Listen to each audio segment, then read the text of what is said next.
I'm writing this down to A. Help me process what happened, and B. Create some kind of written record. I'm a Disneyland employee, and have been for 5 years. I started running a concession stand, moved to ride operator, then into resort operations. All the while I was pursuing a degree in psychology, with intentions to become a psychiatrist someday. After I graduated, I continued working at Disneyland while I applied to grad school. To my surprise, Disney offered me a job. Something that would allow me to work in my field, kind of, and stay in the park. Job title, Mental Health Assistant. I've been in this role for exactly a week. I haven't been fired yet, but let's just say I'm expecting a call. Now let me back up a bit.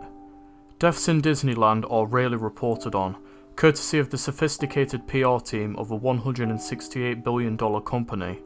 Suicides anywhere are also rarely reported on. Now that shouldn't surprise anyone. So what do you think happens when there's a suicide inside of a Disney park? It doesn't happen. Not to the outside world anyway. Families of victims, innocent bystanders, or anybody else affected by the suicides inside of the park generally go away with generous cash offers and thick non-disclosure agreements. A disturbing online community has developed over the past year, a group that encourages its members to kill themselves in Disneyland.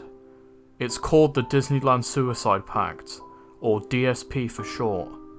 The stated purpose is to serve as a metaphor, to illuminate the stark contrast between the happiest place on earth and the utter horror and darkness of suicide.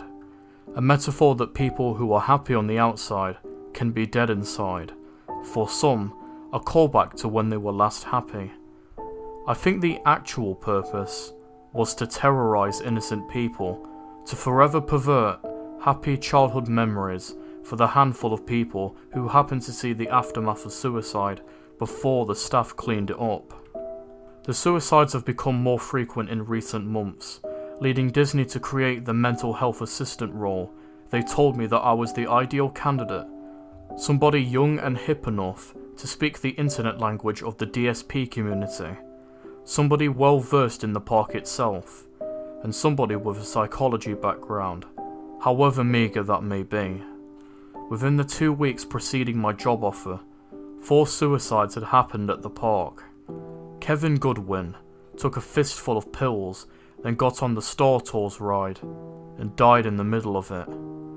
Clifton Hedges pretended to fasten his seatbelts on the Guardians of the Galaxy Tower ride, finagled his way off the elevator near the top, and jumped 200 feet down the elevator shaft, dying instantly upon hitting the top of the ascending elevator cabin. Patrick Brahill climbed off of the Pirates of the Caribbean boat and hid inside of the Pirates' lair scene. He slit his throat and bled out, and he was not found until the next morning. Jenny Davies scored an overnight stay in the highly coveted Princess Castle, only to jump to her death in the middle of the night. And I bet that you have heard of none of these. They're not in the news, they're not on the list of incidents at Disneyland Park Wikipedia page, they're not on YouTube, they're nowhere. And that's the power of Disney PR at work. I'd like to think Disney wants the trend to stop out of the goodness of their hearts. But let's be real, it's all about the bottom line. If the witnessing patrons or the victims' families talk too much, despite the non-disclosure agreements and cash settlements, it can have a lasting effect on park visits. A $168 billion company can keep a lot of people quiet, but how many? In my first couple of days on the job, I generated a fake online persona for Dave Carrot, a name I thought of while I was driving past a Wendy's, founded by Dave Thomas, and then looking down at my coffee cup, lid imprinted with Carrot, creating accounts on Facebook and a few others. Once it was believable enough, I applied for the DSP online community, appropriately named the Mouseketeers, and I was accepted just a day later. Just to be clear, you don't have to make the Pact in order to join the Mouseketeers. Anybody can join after a light vetting. Once you are ready to join the Pact, you undergo a heavy vetting, something that Dave Carrot probably wouldn't pass, and are awarded a Mickey Mouse badge that accompanies your username on the site. After being accepted, I began clicking on all of the usernames with the Mickey Mouse badge, trying to determine who the next victim may be. I quickly flagged 4 users as short-term risks, those that seriously talked about doing it in the park and appeared to be planning a trip to end their life. But one stood out above the rest. Her username was beauty_or_beast. Her profile picture showed a gentle girl with long blonde hair, probably 16 or 17 years old. She was very forthcoming about her life, detailing her reasons for suicide and why Disneyland is the ultimate venue. She mentioned the nostalgia of the Haunted Mansion on 3 different occasions. I saw her and others talking extensively about Death Day a couple of weeks earlier. Upon a bit more investigation, I discovered that Death Day referred to December 15th, the day that Walt Disney himself died, and December 15th was only a few days away. Beauty or Beast mentioned that her family was planning a trip to California during the week of December 15th, and that she may in fact be in the park on Death Day. Somebody suggested that perhaps the stars had aligned for her. I PM'd her, asking what her plans were, saying that I may be in the park for Death Day. She messaged back quickly saying that she wasn't sure, that she didn't want to ruin the day for her family. My heart broke. I asked if she would do it inside of the Haunted Mansion. She said she didn't know. Of course, she did know. That and so much more. She told me her plan was to push her family to go to the park on the 14th. Then she would say that she was meeting a friend, and then ditch her family just before the park closed. Really, she'd hide in the park overnight, something that's much easier than people would think, then kill herself right before park opening on the Death Day. I knew that the online community was a toxic place for her, that if I could talk to her in person, I could help her. I told her to message me when she knew her plans, because I might be there. She told me she would, and she told me that her name was Shay Kane. On the morning of December 14th, I messaged Shay to see what time she was getting to the park. She didn't respond. She had changed her profile picture to a photo of Walt Disney with blacked out eyes. I spent most of the day standing in the security room, watching the turnstile camera feeds.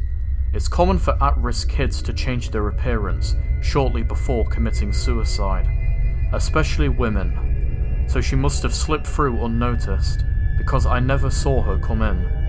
I messaged her a few more times, telling her I was in town and that we should meet up or even meet in the park somewhere, but she never responded.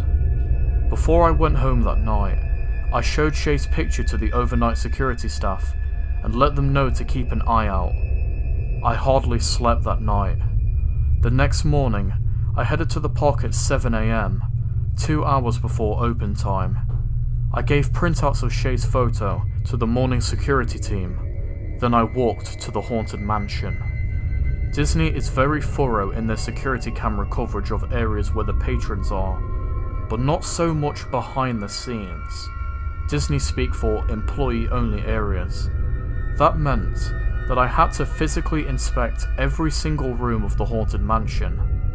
After a fruitless hour of walking through the eerily empty ride, I continued my search throughout the rest of New Orleans Square, then Frontierland. Nothing. About 20 minutes before the park opened, I got a call from the security staff. They saw a female similar to the picture I gave them walking around the backside of the Haunted Mansion. I rushed back to the ride. I barged into the side employee entrance and immediately begun calling Shay's name. This was only a couple of minutes before the park was opening, so the ride was now running, music, sound effects and all. I moved through the haunted graveyard, the seance scene, the beheaded groom scene, all while yelling "Shay" at the top of my lungs. I felt defeated. There were a million places that she could have been hiding. Finally, I'd made it to the dining room scene. The ride moves along the mezzanine level of a 2-story dining room. The scene features a long, elegant dining table with gold-placed settings, all caked in cobwebs and dust. There is a tall fireplace, of floral wall mouldings, high black chairs, and ornamental windows. Holograms of ghosts were dancing around the room. Finally, I found her. She was standing on the mezzanine level, but over the railing, about 15 feet from the tracks. She was holding a rope in her hands, and her hair was cut short. Shay? I climbed the railway, and shimmied across the decorative mezzanine. I was worried the whole thing would collapse, since it was built for show, and not to support actual people. She looked up at me. She had been crying. "Who are you?" "I'm Rich," I said. "What are you doing here? Can we talk?" She held the rope up for me to see. Her eyes followed it to where it was tied, around a fire riser behind us, and I'd sat down next to her. "Tell me what's going on," I said. We'd sat in silence for about 2 minutes, and I'd watched the ride cars roll by. Grim, grinning ghosts come out to socialize, playing in the background. They hadn't let people on the ride yet, which was a good thing. Eventually, she warmed up to me and begun talking. She opened up about everything going on at home, at school, and in her head. It had become clear that she didn't want to kill herself. She had thought about it, but when she became part of the DSP community and had heard all of the talk about Death Day, which happened to coincide with a planned family trip, she felt that it was her time. After about 20 minutes of talking, she paused and looked down. "There's something else," she said. "You can tell me anything. I'm not the only one." "The only one what?" "Death Day. I'm not the only one that planned to kill myself on Death Day." A pit in my stomach grew. The room began spinning around me, and I started thinking about my research into all of those forums that had talked about Death Day, about how Shay was the only one that was for sure going to be in the park that day. Who else? "Oh God," she said, and brought her hands up to her face. "Rich, I was supposed to be a distraction." "A distraction from what?" My mind was racing 1,000 miles an hour. She began sobbing. It's a small world." Shit, I stood up, not knowing if she was making it up to get me away, or if she truly was the distraction. "Come with me," I said. "I'm fine. You go," she said. I pursed my lips, then buzzed medical on my walkie-talkie. I told them Shay's location inside of the haunted mansion, and they were already waiting outside. I also told them to send a team to It's a Small World, and that we may have a situation over there. I climbed over the railing, and ran through the ride to the front entrance, where hordes of antsy people were waiting for the ride to open. I ran past them, setting off a chain of whispers amongst the crowds. "What's he doing? Who is that guy? Did you see his face?" I'd called the ride operators and told them to close It's a Small World, and that we may have a potential suicide attempt. Perhaps multiple attempts. They said that they hadn't opened it yet anyway, due to a mechanical issue, but they would keep it closed until the situation had been cleared. The park had only been open for a few minutes, and it was already crawling with people. I began running across the park when I got a call. Small World didn't get my shutdown order in time. The ride had opened for a few minutes after our call. Shit, what happened? "You'd better head over there." I continued running, and I was soon joined by medical teams in yellow jackets also running towards the ride. Out of the park, ambulances drove by, bewildered guests jumping out of the way.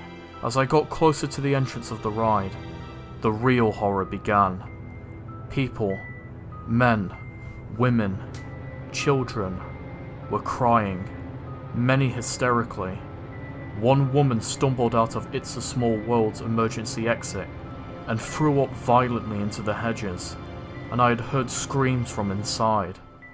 I stopped one of the medical staffers running out of the emergency exit. What the hell? It's bad. It's really bad. I pulled my employee badge out of my shirt so that it was visible. Park guests in the line began stopping me. "Sir, do you know what's happening?" I ignored everyone, hopping the fence and beelining for the emergency exit near the entrance. People were still climbing out of boats, following the emergency lighting to the exit. One of the ride operators had come on the loudspeaker. "Please calmly exit the boats, we're safe, and please follow all instructions and follow the arrows to the nearest emergency exit. The ride operators will assist those who need help. Parents, please shield your children's eyes through the Scandinavian exhibit." The parents had begun carrying children, filed past me along the emergency path. "Keep your eyes closed, sweetheart, we're almost there." What were those people? Why were they screaming like that? Are those people hurt? The pit grew in my stomach as I moved through the North Pole exhibit into the Scandinavian room. Then, I begun to smell it. The overwhelming stench of vomit. I started to notice vomit tracked through smeared footprints along the walkway. For a moment, the music had kicked back in, and the ride begun moving again, although it appeared that everybody had been successfully evacuated, and the music startled everyone. It's a world of wonders, a world of tears. It's a world of hopes and a world of fears. I turned the corner and immediately felt my stomach turn violently. About 10 bodies dangled from the ceiling, spread throughout the exhibit. Beneath the bodies, all with bulging eyeballs and kinked necks, the model Scandinavian children swayed back and forth in their white snowsuits. There's so much that we share that it's time we're aware. The medical staff scrambled around, trying desperately to reach the bodies, gently swinging about 10 feet off the ground. "We have to get to the ceiling! Get to the ceiling! Go, now!" I couldn't bear the sight any longer. The pressure in my face intensified until the tears began streaming down my face. Hot tears. Tears of death, of loss, of failure. Tears of the hundreds of friends and family members that would be impacted by these suicides. I'd climbed back through the emergency exit, through the North Pole exhibit and into the sunlight, and I caught a whiff of that disgusting stench again, and I felt the churning of my stomach pick up again. I ducked behind one of the hedges and emptied my stomach. "Are you okay, sir?" one of the guests waiting in line had asked. I looked at him. "Go find another ride." I radioed the medical office, asking if they knew if Shay had made it out of the haunted mansion safely. I had begun walking into that direction when I waited to get my answer, and eventually, I received it. Shay appears to have left. I was shocked. Like, they let her go? No. She'd made it back to the medical office, and then slipped out before she was evaluated. I begun running to the medical office right near the front of the park. The closer I got to the front gates, the more chaotic it became. Crowds of families were running for the exits. The customer service lines were packed 50 people back. Guests demanding refunds, I imagined. Disney is great at covering up incidents in isolation, but when 10 people kill themselves on one of the busiest ride nights, an opening, that's hard to recover from. The medical office was nearly empty, since the suicide victims had all been taken by ambulance to various hospitals in the Anaheim area. I took a deep breath and looked around. So eerily empty. So void of life. I walked out of the back door of the medical office and looked around. I wondered if the pandemonium had spread to the entire park, or only to those who had seen the ambulances and medical staff around. And those that saw the direct aftermath of the suicides, of course. I walked around the service road behind Disney City Hall, looking through the fence into the thick brush that lays just beyond the park's boundaries. There stood Shay. She stood about 20 feet behind the fence amongst the trees and bushes. She saw me and took a step forward. I opened my mouth to speak, and then realised I had no idea what to say. She smiled, turned around, and disappeared into the brush. Out of everything I saw that day, Shay's smile is what I think about most often. Was it one of gratitude, a smile that said, "You saved my life"? Or was it sinister, a smile that said, "I played you for a fool"? She told me her job was to serve as a distraction. Whether she was planning on killing herself that day or not, she succeeded. Oh boy, everyone. And that, my dorks, was the Disneyland Suicide Pact, written by Derek Walker. My thoughts on this story? Oh wow, the story really surprised me.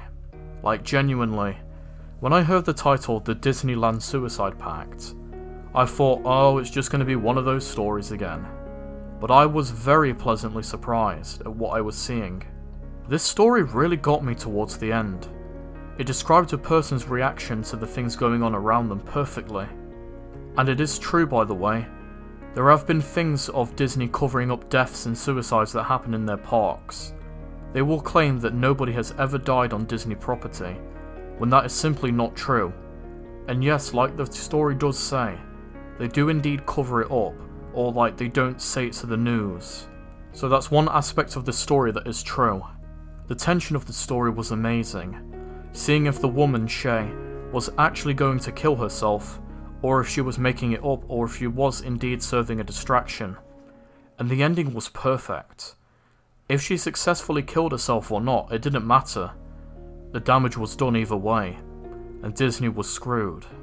And sometimes I appreciate a darker ending than just a happy ending, and this story definitely knocked it out of the park. The story was a little long, but honestly that really isn't a criticism for this thing. But I think overall though, besides the ending and other things, I love the small world inclusion. It's a Small World is a horrifying ride in my opinion. The music is just weird. Like the kind of weird you would expect in horror, like a creepy music box to play. So whenever I hear about It's a Small World being included in these pastas, I naturally have a big smile on my face wondering how they're going to use it. And this story utilised it quite well. I enjoyed the story, that's pretty much all I need to say. It's a story I'm definitely going to recommend to everyone who haven't read it. And Derek, if you're watching this, you are a really good writer on this. I suggest keeping it up. I would love to cover more of your work in the future if I can find it. And this was definitely one of the best Disneyland creepypastas I have ever read. And it's now in my top 5 best Disney creepypastas. So congratulations, you did a good job. If I had to give my overall final rating, I'm going to give this story a 9 out of 10. I just really didn't find anything too wrong in this story. 9 might be a bit high in terms of rating, but honestly I don't care. The story was great. It really kept me invested and I really was on the edge of my seat when I was recording this.